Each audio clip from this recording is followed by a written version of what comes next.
രാഹുൽ ഈശ്വറിന്റെ അറസ്റ്റിന് പിന്നാലെ മുൻകൂർ ജാമ്യാപേക്ഷയുമായി സന്ദീപ് വാര്യർ. കേസിലെ 4ാം പ്രതിയായ സന്ദീപ് ശാസ്തമംഗലം അജിത് കുമാർ വഴി അല്പസമയത്തിനകം മുൻകൂർ ജാമ്യാപേക്ഷ നൽകും.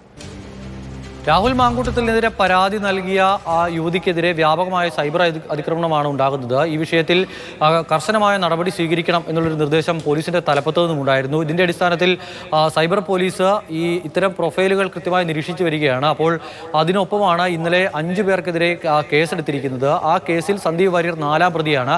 5ാം പ്രതിയാണ് രാഹുൽ ഈശ്വർ. ആ 5ാം പ്രതിയായ രാഹുൽ ഈശ്വറിനെ പോലീസ് ഇന്നലെ അറസ്റ്റ് ചെയ്തു. ആ ഒരു സാഹചര്യത്തിലാണ് സന്ദീപ് വാര്യർ മുൻകൂർ ജാമ്യാപേക്ഷയുമായി ഇപ്പോൾ കോടതിയെ സമീപിക്കാൻ ഒരുങ്ങുന്നത്. ശാസ്തമംഗലം അജിത് കുമാർ വഴി അല്പസമയത്തിനകം തന്നെ ജാമ്യാപേക്ഷ നൽകും.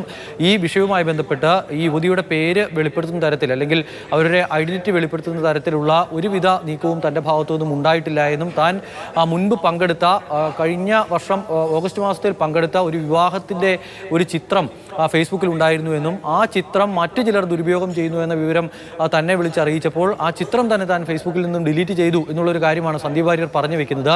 ഈ പെൺകുട്ടി ആരെ എന്നത് സംബന്ധിച്ച് സൂചനകൾ നൽകുന്ന യാതൊരുവിധ നീക്കങ്ങളും തൻ്റെ ഭാഗത്തു നിന്നും ഉണ്ടായിട്ടില്ല. അങ്ങനെ ഒരു ദുരുദ്ദേശം തനിക്ക് ഉണ്ടായിരുന്നില്ല എന്നുള്ളതാണ് ഈ ജാമ്യാപേക്ഷയിൽ സന്ദീപ് വാര്യർ വ്യക്തമാക്കുന്നത്. പക്ഷേ രാഹുൽ ഈശ്വറുമായി ബന്ധപ്പെട്ടിട്ടുള്ള നടപടി പോലീസ് കർശനമായാണ് സ്വീകരിച്ചിരുന്നത്. അതിന് സമാനമായി തന്നെ സന്ദീപിൻ്റെ കാര്യത്തിലും ഒരു നടപടിയിലേക്ക് പോലീസ് നീങ്ങുമോ എന്നുള്ള ഒരു സംശയം നിലനിൽക്കുന്നതിനിടെയാണ് ഇപ്പോൾ മുൻകൂർ ജാമ്യാപേക്ഷയുമായി സന്ദീപ് മുന്നോട്ട് പോകുന്നത്.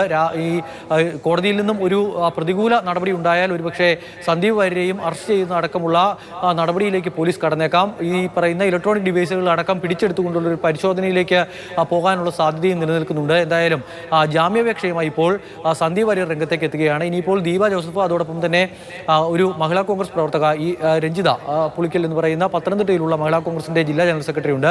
ഈ രണ്ടാളുകളും ഈ കേസിൽ പ്രതികളാണ്. അപ്പോൾ ഇനി അവരും മുൻകൂർ ജാമ്യാപേക്ഷയുമായി രംഗത്തേക്ക് എത്തുമോ എന്നുള്ളതാണ് കണ്ടറിയേണ്ടത്.